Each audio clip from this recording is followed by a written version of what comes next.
कार्तिक मास शुक्ल पक्ष की प्रबोधिनी एकादशी का महात्म्य। आइए हम श्रवण करते हैं। युधिष्ठिर ने पूछा, श्री कृष्ण, मैंने आपके मुँह से रमा का यथार्थ महत्व सुना। मानंद, अब कार्तिक शुक्ल पक्ष जो एकादशी होती है उसकी महिमा बताइए। भगवान श्री कृष्ण बोले, राजन, कार्तिक के शुक्ल पक्ष में जो एकादशी होती है उसका जैसा वर्णन लोकाष्टा ब्रह्मा जी ने नारद जी से किया था वही मैं तुम्हें बतलाता हूँ। नारद जी ने कहा, पिताजी, जिसमें धर्म, कर्म और प्रवृत्ति करने वाले भगवान गोविंद जागते हैं उस प्रबोधिनी एकादशी का महात्म बतलाइए।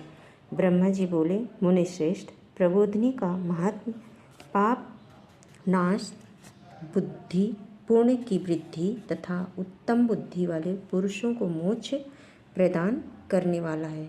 समुद्र से लेकर सरोवर तक जितने भी तीर्थ हैं वह सभी अपने महात्म की तभी तक गर्जना करते हैं जब तक कि कार्तिक मास में भगवान विष्णु की प्रबोधिनी तिथि नहीं आ जाती। प्रबोधिनी एकादशी को एक ही उपवास कर लेने से मनुष्य 1000 अश्वमेध तथा 100 सूर्य राजसूय यज्ञ का फल पा लेता है।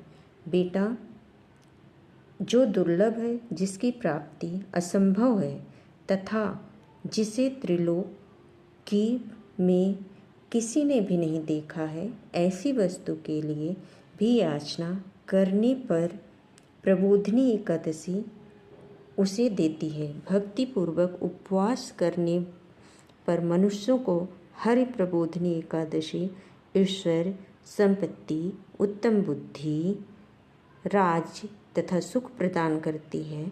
मेरु पर्वत के समान जो बड़े बड़े पाप हैं उन सबको यह पाप नाशनी प्रबोधिनी एक ही उपवास से भस्म कर देती है। पहले के हजारों जन्मों में जो पाप किए गए हैं उन्हें प्रबोधिनी की रात्रि का जागरण रुई की ढेर के समान भस्म कर डालता है। जो लोग प्रबोधिनी एकादशी का मन से ध्यान करते हैं तथा जो इसके व्रत का अनुष्ठान करते हैं उनके पितर नरक के दुखों से छुटकारा पाकर भगवान विष्णु के परम धाम को चले जाते हैं। ब्राह्मण